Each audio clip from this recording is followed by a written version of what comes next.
All right, this is part 2 to the season 2, episode 6. The Ricks Must Be Crazy. If you're just tuning in, part 1 was about is this a whole planet or something? Part 2 is around slavery, and when Morty says that, and then Rick says this is society. So it's this clip right here, and I'm going to just jump right back in because I'm hoping that you have watched part 1. If you haven't watched part 1, then go watch part 1 and come back to watch part 2. All right, with that out of the way, let's get started. And stuff. You have a whole planet sitting around making your power for you? That's slavery! It's society. They work for each other, Morty. They pay each other. They buy houses. They get married and make children that replace them when they get too old to make power. That just sounds like slavery with extra steps. Ooh la la. Okay, does that sound familiar to you by any chance? Like, does that sound any bit familiar where, like, you work to buy something, to have a family, to have a house, then you die, you make somebody else to then have them to make them more money, and the whole cycle repeats. It can kind of be seen as like you're a slave yourself right now. You might not know it because it's like, what makes a slave? A slave, the best type of slave is somebody that doesn't know that they're a slave. So like what you do makes you a slave. You do know this. You do not know this, and it is because you are blind. Society has made you a slave to them. You work to buy things. You are stuck in a never-ending loop. You work, you buy something, you need to work again to buy something again because you're always trying to live up to somebody else's expectations compared to just like looking within yourself to find the answers on the inside of what you truly do want compared to looking on the outside for the answers that aren't actually there. Society has conditioned you and made you a slave to think that this is the things that you need to believe and these are the things that you need to follow in order to keep things functioning, where you can completely get by on your own new merits if you truly want to. And we're going to touch on this right here in a second, so make sure that you stay through this video to get what you need out of it. But obviously you don't want to waste your time, so if you didn't watch part 1, then don't need to watch part 2. But it's like you can't break out of slavery unless you know that you're a slave. And the greatest mystery, the greatest conception that we have is that we aren't slaves. It's just like, oh, I'm just working. But it's like, what did the Egyptians do when they were building the pyramid? Like, they weren't getting paid necessarily, and yet they were working. They were considered slaves. The same thing with like slavery back in the 1800s. I think it was 1800s. Same thing with slavery back then, but I won't go into that. But it's just like, everybody's working in some way, shape, or form. It's just now we get paid in monetary means. But like, you, in all likelihood, are you free right now? Like, are you free to do what you want to do whenever you want to do it? If you answer no to that, then in all likelihood, you are not free. You are a slave to somebody, to somebody's will, to somebody in some way, shape, or form. And to be completely free is a whole different conversation, but I'm going to do my best to kind of explain it, not even kind of to explain it in this video. It's the only way that you can be ever truly free is by like going off onto like a reservation and like having absolutely no contact or not contributing to society. So like everybody's going to be a slave in some way, shape, or form. It just has to be a matter of like, where do you want to fall on the hierarchy of the slavery chain, basically. So it's like, the society that you're stuck in right now, you are a slave in your own sense. Because just to go back before we jump into this bit with what Rick says. It's society. They work for each other, Morty. They pay each other. They buy houses. They get married and make children that replace them when they get too old to make power. That just sounds like slavery with extra steps. Ooh. And that's what our society does right now. It's just slavery with extra steps. And we're blind to it because we just don't know. Like, I didn't know that this was a thing until I started becoming more aware and I started to dive more into like these concepts and these ideas. And you got to think about it this way too, is like, why is Rick and Morty so popular?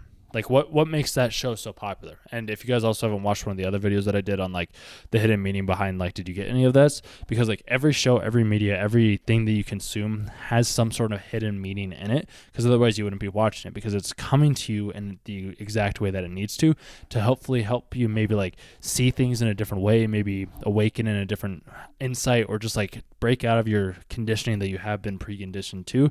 Because all you have ever really had up until this point is society conditioning you to believe that you are here when in actuality you're down here at the very bottom of the base of the pyramid. There's nothing wrong with being at the base of the pyramid. If you want to be there, cool, by all means. I just know the people that watch my videos don't want to be there. They at least want to be here, or even at the very, very top. If that is you, then by all means, like, keep watching this video, because the great part about this is like, this can be duplicated.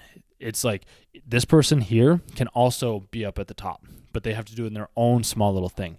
So it ties back into what I was saying for part 1, where it's like you have 1 within 2, within 3, within 4.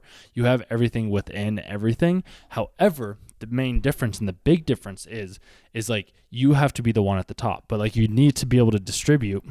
Let me see if I can draw this really quick for you. It's like, here's you, and then you have to be able to distribute all of that. So like you break into these 4, and you might be like, oh, that's a pyramid scheme or whatever it is. But it's like, then this person also has to break down into like 3 or 4 different sections, and then this person has to break down into like 3 or 4 different sections. This person breaks into 3 or 4 different sections.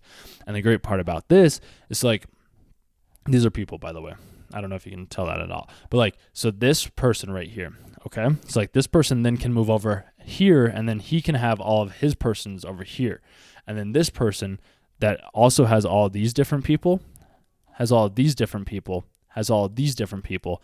Then this person, let's say, decides to break off, and then all of a sudden he's up at the top, and now he has this, which goes down here, and then we have all of these 4, and so on and so forth. And it's never ending cycle, but like at the end of the day, it tied back to this guy right here. Like everything starts from this single point, or I guess I should say from this single point right here, which this single point is, yeah, you guessed it, it's Rick. Like Rick is the main point. He is the God. Like he said he's God. Like everybody's able to say you're God. And there's parts within scripture as well too. I think it's in the book of Matthew when Moses goes and he's talking with God. It's like, what am I supposed to tell the people when I come back? And he's just like, tell them that I am.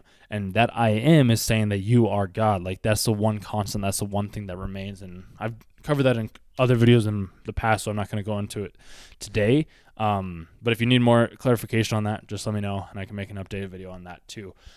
But like, so Rick, he has this person, like, so Rick's here. So like he's right now at the top of the pyramid, as you can tell. And then he has a whole society of other people working with below him to help him move his car along. Like they're within here. And then once his other society tried to make their own pyramid, this is where things got screwed up for Rick, because now all of a sudden his car didn't work. He lost all of his power and he wasn't able to maintain the control, the slavery that he had over people. So that's why he wanted to take out this other mini-verse. And that's the problem. And the biggest thing that happens is like when you start to break out from like this guy, when he's trying to go from basically here over to here, some people up here will have a problem with this and they want to keep him in line here. But that's not the way to be rewarded, because in all likelihood, like there is a different way, and I could see this happening too. It's just they would never make another episode around it. But all Zap would have to do is get creative, because as you can tell as well too, is like there's a part where Summer was left in the car, and the car wasn't able to, 1, kill people, paralyze people, use psychological warfare on any other people. So the car had to get creative on how to find a solution to be able to keep Summer safe, and she found a different workaround by creating a peace treaty between the humans and the spiders. Maybe I'll do a part 4, probably not. That's really all that needs to be said on that. But like there's a creative way to do that. So it's like at the end when like Zorp, I'm going to say his name, Zorp right now, ends up flipping off Rick and being like peace to all worlds, basically. He's all he has to do is get creative and think about different ways. It's like, how could I make a mini verse within my microverse that's still going to be giving Rick power to his car without us and our society having to do all the work of using the zip things like the steppy bits. I did the steppy bits things with my hand. But like you think about it that way, then it's just like he's going to get creative so that then he can be up at the top of the pyramid. However, most people don't think about that. Once they have that one loss, they just go back into like the following, like down here where it's just like, I'm just going to follow the rules and regulations. But like Zorp, he didn't want to do that, which is why like he ended up having to go to the other planet and see the other guys, because they were on another tier of the pyramid, which helped him be able to build it up. And then again down to the very bottom, which the bottom layer is a layer that like you have to work incredibly hard in the beginning to be able to evolve, to be able to be a scientist, to be able to go up to the next level and the next level and the next level.